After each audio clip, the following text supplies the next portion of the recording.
जमा केले या मुलांना सांगितले चालू केले डाव्या कालव्यामध्ये उमरच्या उभयताने 2 दिवसापूर्वी आत्महत्या केली।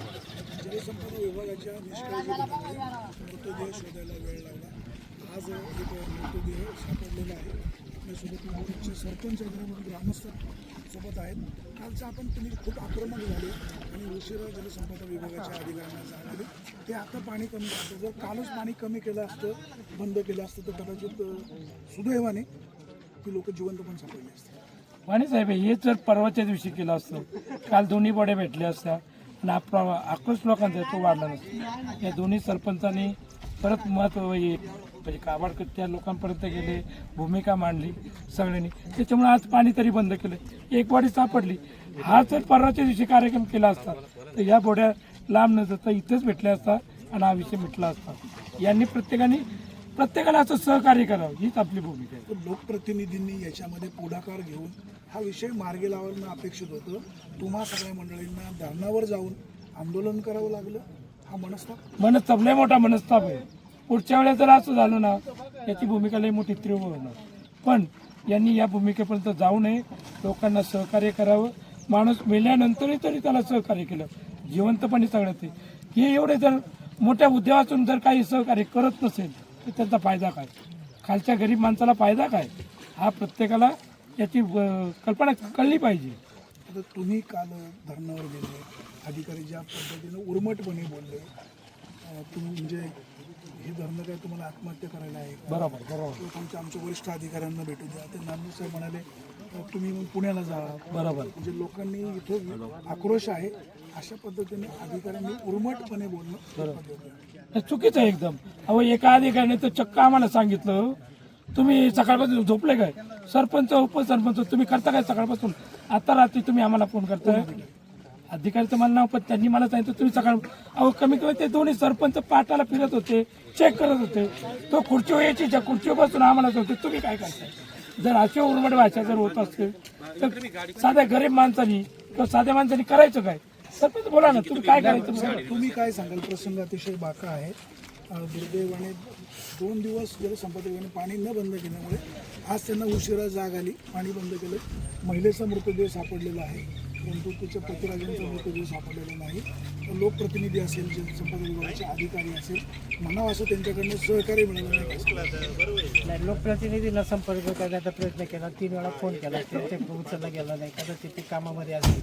परंतु ज्यावेळेस आम्ही कार्यालयाला संपर्क साधला की कोकडी पाटबंधाच्या, त्यांनी सांगितल्याप्रमाणे कार्यवाही केली, परंतु त्यांच्याकडून कोणतीही कार्यवाही झाली नाही। कदाचित ही कार्यवाही त्यांनी केली असती काल किंवा त्याच्या अगोदर, ते कालच हे प्रेत आपल्याला सापडलं असेल।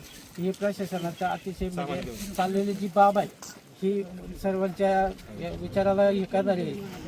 तर प्रशासनाने लोकांसाठी चांगलं कार्य करावं। प्रशासन आपल्यासाठी आहे, आपण प्रशासकासाठी नाही, ही बाब त्यांनी लक्षात ठेवावी आणि लोकांना सहकार्य करत जावं। पाणी बंद केले, कमी नाही बंद केले। असं बंद काल तर तुम्ही फार बंद करायचंच नाही म्हणत होते, आता वरचा निर्णय येतो त्याप्रमाणे केले। आता पाणी पूर्ण बंद केलं। धन्यवाद। बघा हेच जर काल अधिकाऱ्यांना शहाणपण सुचलं असतं। खरं म्हणजे झालेली घटना ही अत्यंत दुर्दैवी आहे आणि आता हे उन्हाळी आवर्तन चालू असल्यामुळं हा काला एकूण 250 किलोमीटर लांबीचा आहे आणि शेवटच्या 200 किलोमीटर कार्यक्षेत्रात पाणी चालू आहे शेतीला।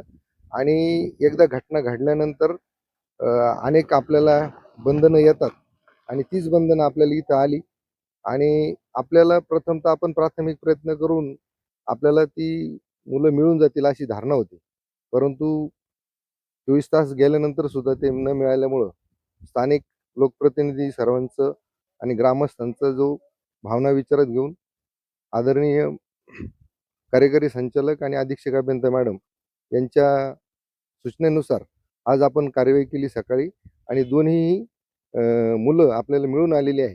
त्याच्यामुळं आपल्यावरचा हा जो प्रसंग आहे टळलेला आहे आणि आता आवर्तन जरी आपण थोडंसं खंडित केलं असलं तरी त्याच्यामुळं काही परिणाम होणार नाही, त्याची काळजी आम्ही घेऊ। आणि सर्व ग्रामस्थांनी काळवडी असेल, उमरज असेल आणि परिसरातील आणि पत्रकार मित्रांनी सुद्धा आम्हाला सहकार्य केलं, त्याच्याबद्दल मी खात्याच्या वतीने आभार व्यक्त करतो। आणि भविष्यात कालव्याच्या बाजूला अशा घटना घडणार नाही याच्याबद्दल सुद्धा ग्रामस्थांनी सजग राहणं आणि मीडियाने आणि ग्रामस्थांनी याबाबत प्रसिद्धी देऊन थोडं सहकार्याची भावना निर्माण करावी अशी विनंती करतो. सर आम्ही तुम्हाला निश्चित जागृत करणार आहे. येडगाव धरणाजवळ जो जलसेतू आहे त्याच्या खालून वारंवार वाळूची चोरी होते. तुम्ही आताही जर गेला तर तुम्हाला पाहायला मिळेल. तुमचे शाखा अभियंता किंवा तुम्ही मंडळी काय करताय, तुमची त्याच्यामध्ये भागीदारी आहे.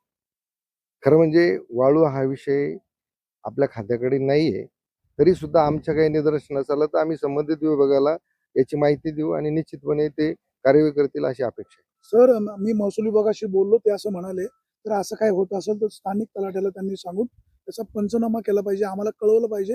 आम्ही ऑन दी स्पॉट कारवाई करू. धरणाच्या कडेला जर वाळू काढली जात असेल तसं किती शाखा अभियंत्याचा बेजबाबदारपणा आहे. रात्री लोकांनी एवढं आंदोलन केलं, तुमचा तिथं कुणीही जबाबदार अधिकारी नव्हता. मला असं वाटतं काहीतरी याच्यामध्ये गैरसमज झालाय आपला. आपले शाखाधिकारी आणि बराच स्टाफ त्या ठिकाणी उपलब्ध होता. साहेब तिथं जे अधिकारी होते ते कॉन्ट्रॅक्ट बेसिसवरचे होते. तिथे एक वॉचमन होता, बाकीचे जबाबदार अधिकारी कोणी नव्हतं. तुम्ही रात्री 12 वाजता सुद्धा कालव्यावर उभे होते, हे आपलं बोलणं झालेलं आहे. पण नेक्स्ट ऑफिसरनी थांबलं पाहिजे ना, लोकांच्या आक्रोशाला सामोरं गेलं पाहिजे. शेवटी ती पण माणसं आहेत. आपल्या भावनांचं मी आदर करतो आणि यापुढे अशी काही घटना घडल्यास आपण संबंधिताला सूचना देऊन निश्चितपणे याची नोंद घेऊ सर. धन्यवाद. सध्या जलसेतूच्या खाली आताही वाळू काढल्याचे ढीग आहेत. पंचनामा होईल का, तर तुमचा माणूस तिथं उभं राहून महसूल विभागाला कळवलं जाईल का? निश्चितपणे आमच्या स्तरावरून आम्ही महसूल विभागाला कळू, परंतु यापुढचा पाठपुरावा आपण जर याविषयी त्यांच्याकडे केला तर योग्य होईल. सर त्यांचं आमचं परवा बोलणं झालं, ते असं म्हणाले आम्हाला जर जलसंपदा विभागाने कळवलं तर तात्काळ माणूस पाठवतो आम्ही. ठीक आहे, आता मला वाटतं आपण कळवलेलं आहे, त्याच्यात निश्चितपणे त्यांच्याकडून कारवाई चालू आहे. आपल्या सोबत होते जलसंपदा विभागाचे कार्यकारी अभियंता